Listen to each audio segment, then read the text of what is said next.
ഒരു മൺചട്ടി വെച്ച് അല്പം വെളിച്ചെണ്ണ ഒഴിച്ചു കൊടുക്കുക. ഒരു ബ്രഷ് ഉപയോഗിച്ച് പുരട്ടി കൊടുക്കുക. ഇനിയും കറിവേപ്പില ഇതുപോലെ നിരത്തി വെക്കുക. ഒരല്പം കായപ്പൊടി ചേർക്കുക.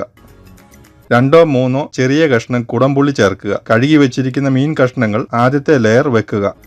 1 ടീസ്പൂൺ ഉലുവാപ്പൊടി ഇട്ട് കൊടുക്കുക. അല്പം കറിവേപ്പില ഇട്ടതിനു ശേഷം 1 സ്പൂൺ ഉപ്പ് ചേർക്കുക. ബാക്കിയുള്ള മീൻ കഷ്ണങ്ങൾ അടുത്ത ലെയറായി വെക്കുക. കുടംപുളി ഇട്ട് കൊടുക്കുക. കറിവേപ്പില കൂടി ചേർക്കുക. 1 സ്പൂൺ മഞ്ഞൾപ്പൊടി. ഇനിയും നമുക്ക് ഇത് അടച്ച് അല്പനേരം മാറ്റിവെക്കുക. 3.5 സ്പൂൺ മുളക് പൊടി അല്പം വെള്ളവും ചേർത്ത് നന്നായി മിക്സ് ചെയ്യുക.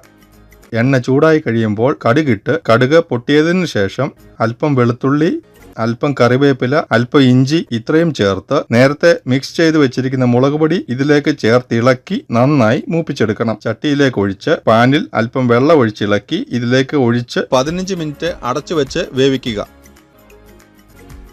ഇപ്പോൾ നമ്മുടെ ഹമൂർ മീൻ കറി റെഡി ആയിട്ടുണ്ട്.